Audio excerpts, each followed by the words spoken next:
don't carry it all yourself. You need help. Every leader needs help.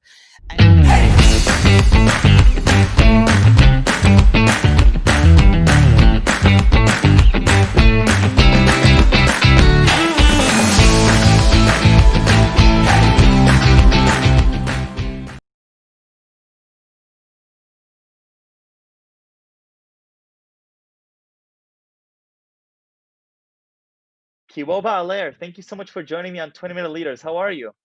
I'm very excited to be here. Thank you for having me. Quite honored. This is going to be a wonderful journey that you'll take me through over these next 20 minutes. I'm excited to hear about your personal journey. I'm very excited to hear about the organization that you founded and just the whole process of both being a tech executive, but also owning this organization and being so passionate about empowering the missions that you're off to. So I don't want to give too much away. Please take it away. Girls Empowers, tell me about this.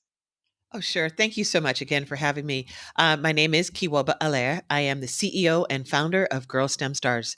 We advance girls of color from underrepresented communities in STEM, science, technology, engineering, and math.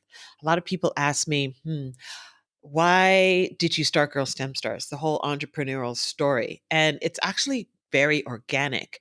I started doing this type of work at a tech company years ago where I was bringing in girls of color every Wednesday. We had about a busload of 50 girls that would come in, and each department in the tech company would teach the girls something, and then we'd bus them back. Um, from there, I noticed that we didn't have a lot of Black girls. We had Latina, we had Pan Asian, we had a lot of girls, but I maybe had one or two Black girls. And so as things happen, I wound up having a near death experience. And in 2013, I was supposed to have a routine surgery that actually went sideways. I wound up septic all over my body.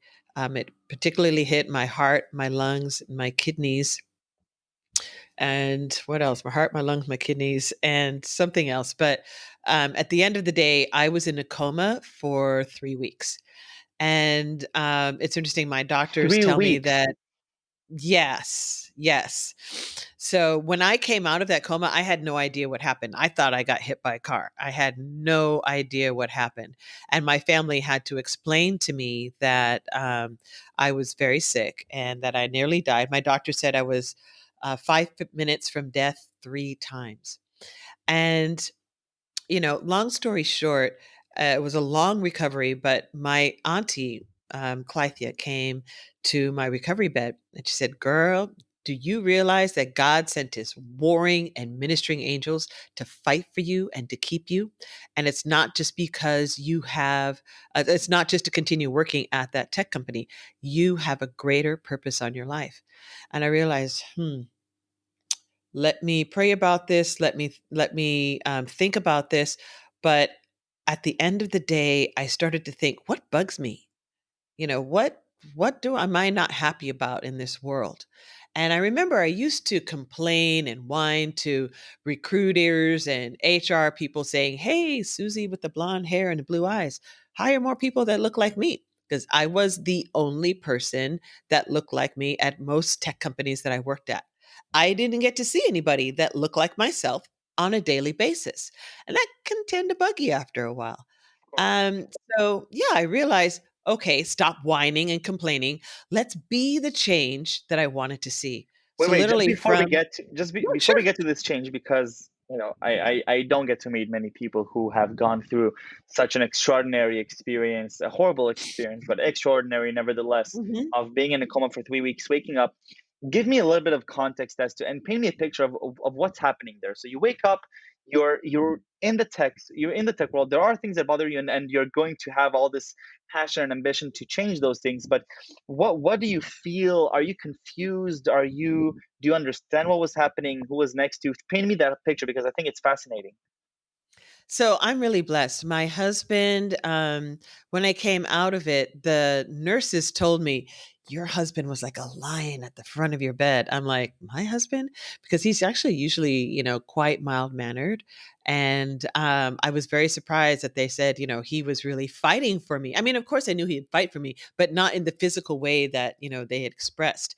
And when I guess he asked for permission to put speakers in the ICU so that he could play my favorite music, which is bossa nova, Sergio Mendes, and Yeah, so when during the coma I could hear the music, which is interesting. People say, can you hear anything during the coma? Yes, you can.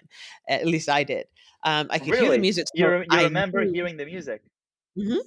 I knew I was in a safe place. So that, because it's my music. Nobody else, that I know listens to that music. So when I heard that music, I knew that I was in a safe place. But coming out of the coma, it's like coming out of a cloud. And I won't get into like what I thought happened in there, but it's like coming out of a big puffy cloud and everything's kind of muted, but it's starting to come, everything's starting to come awake. And then all you hear people talking and people are encouraging you. I remember hearing a nurse telling me, come on, you can't die. You have a lot to live for. I remember her rubbing my arm. I remember her rubbing my arm. I could tell the people that came into the room that cared about me. I knew that if my family was there, I didn't know who they were, but I just felt a warm entity that I knew I was safe and that person cared about me, as opposed to the brush of a white jacket. You hear the click of a clicking of the board where Yeah. your medical stuff is on, and then click, it goes back down, and they're gone. It's kind of like it was like a cold breeze that went through, right? So coming out of that, I had no idea what happened. What I was told is I came out of the surgery and I was fine. I went home. Doctor said, you're up in 2 weeks. And inevitably, I wasn't. And I passed out in our home. So Really? my husband raced me to the emergency room, and they told him that my white blood cell count was off the charts and to call family. And so he called all of the family. I do remember hearing murmurs of them talking, saying they love me, that they're praying for me, but I don't remember anything after that.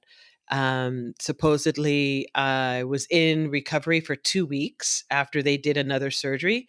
And I just started to crash. So I guess they said I was talking to a nurse, and then all of a sudden, the blue light goes on, and I crashed, and they had to, kind of revive me. And they called my husband and said, "We've induced your wife into a coma so that she doesn't die, and we don't know what's wrong with her." So at that point, my husband had to call the CEO of the tech company I was working with and say, "Yeah, I don't think Kiwoba was coming back." And interestingly enough, that CEO happened to know people on the board of the hospital that I was at. And my husband, he said, let me call some people. And he wound up helping out. And my husband said there was like a guy from Stanford in the room. There was like four, heads of surgeries and head of this department of pulmonary. And after, a while, they finally figured out what was wrong with me and proceeded to, he said like, 10 IV poles showed up in the room, and they all seemed to know what was going on now, and they knew what to do to get me better. But he was told it was still a 50-50 chance that I would survive. Wow. Right. Unbelievable, unbelievable. So you come out of this crazy experience, and you're taking the passion that you had before. Now it sounds like with a deeper purpose and meaning to what you can and should be doing with your time. And while you were doing extraordinary things in your job, and you still are, you chose to now devote another portion of your time to this new project. Tell me about Girl STEM Stars. So as I mentioned, I was in my recovery bed when I came to that, enlightenment of, okay, stop whining and complaining, be the change that you wanted to see. And so I literally called up I picked up the phone from my recovery bed and I called LegalZoom and said, I want to start a nonprofit that advances Black girls and girls of color from underserved communities in STEM. And Amazing. it started to, roll out from there, started doing the 501c3. But I found that I came to, like I was crawling up a hill, but I just got stuck.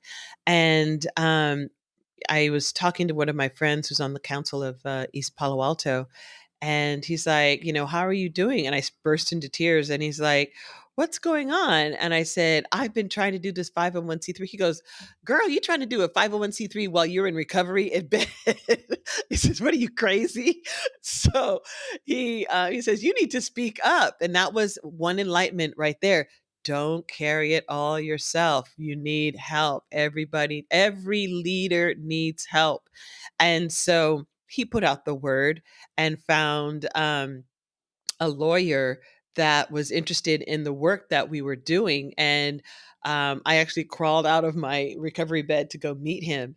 And Wow. he's like, what are you doing here? I thought we were going to be on the phone. I'm like, anybody who wants to help me with this project, I want to see you face to face. And at the end of the day, he took the whole project from me, paid for it, and worked with the IRS to do the 501c3. So, I mean, Wow. I'm a believer, so this is where I say, look at how God works in my life, right? And then we got a lot of recognition and participation, a lot of volunteers. I gathered all the girls, and we started doing events at tech companies.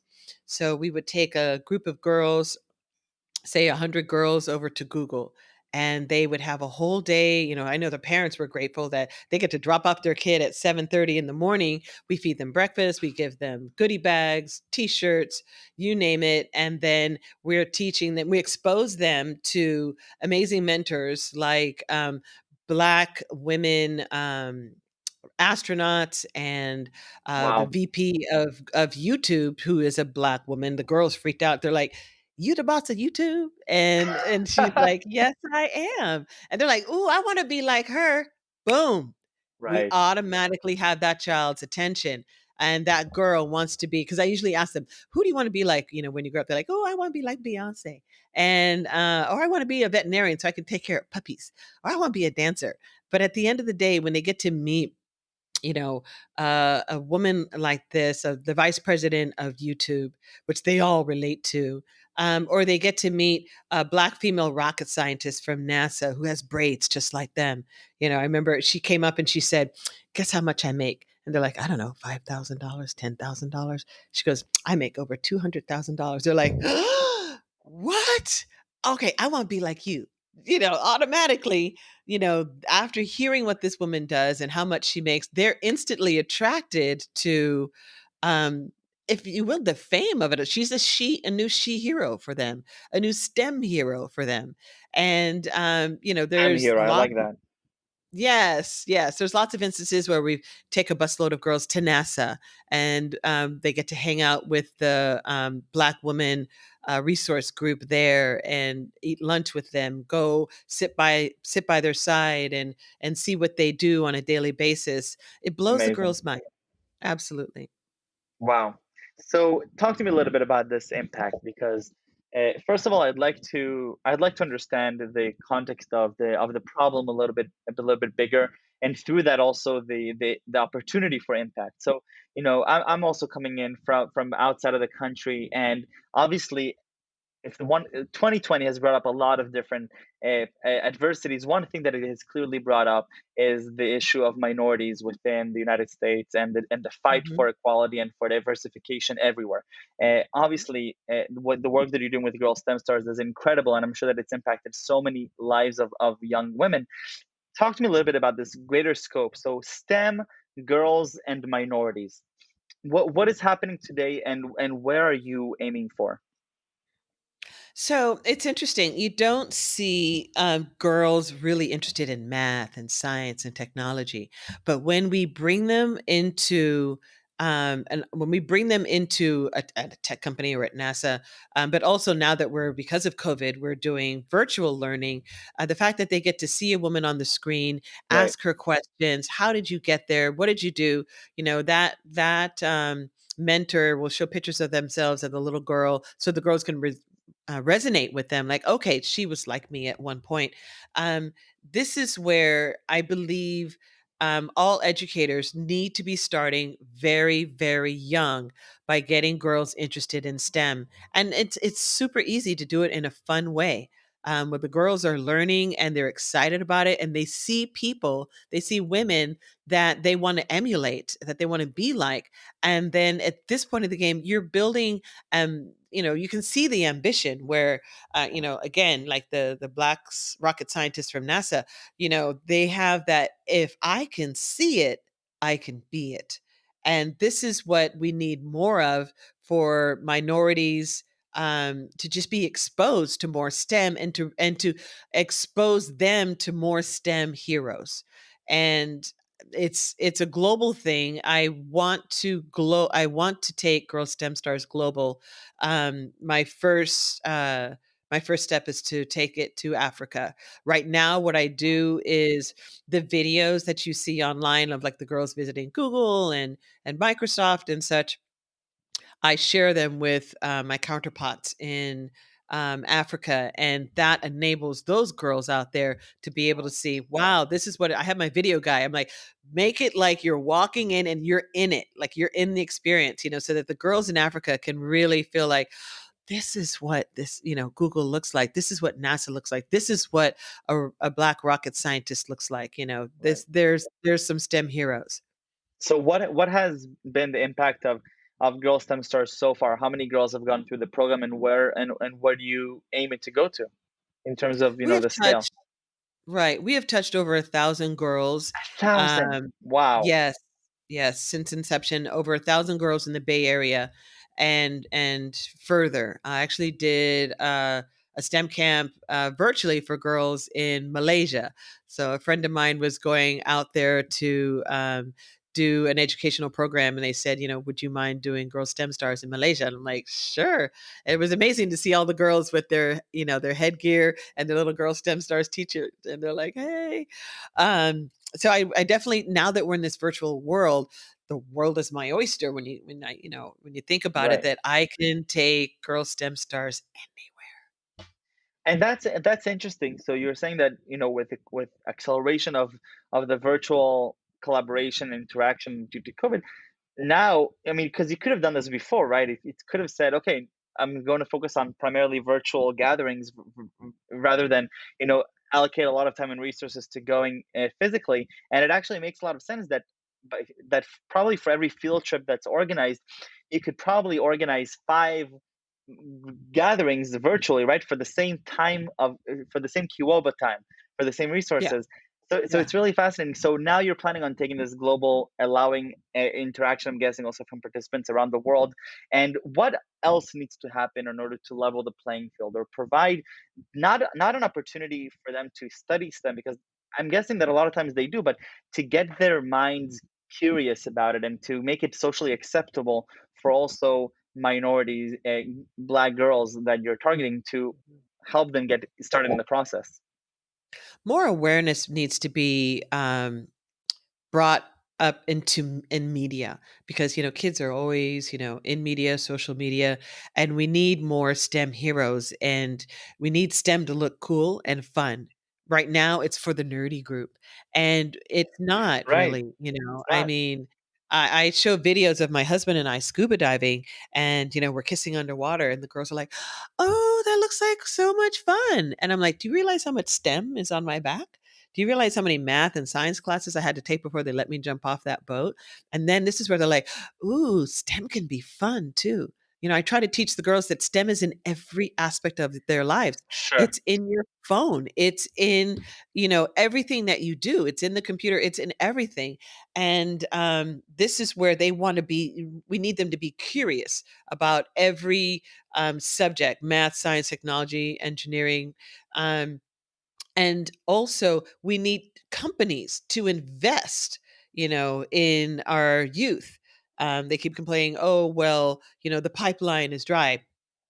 No, it's not. You need to start investing in communities, invest in Right. teaching, invest in, also invest in widening their scope of recruiting, so that they're not just looking at, the high profile at HBCUs, but also city colleges Sure. and state colleges. They want, the top four Ivy. Come on, that's not who runs the world. All right. We if we want to be able to be successful with our technology moving forward, we need to include more minorities. Otherwise, globally, we will not be able to interact. Globally, our technology will not work if we don't invite minorities to have a seat at the table. So, what we're doing at Girl STEM Stars is we're starting them as early as 7 years old to 18 years old. And so this is where we're Wow. building the future leaders, the future entrepreneurs, the future decision makers, the future business owners. And this is where we'll see change.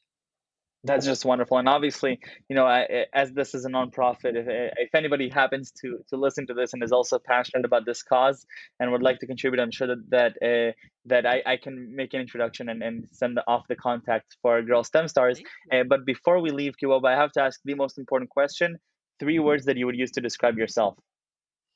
Yes. So, and thank you for the plug on donations, girlstemstars.org. You can make a donation there.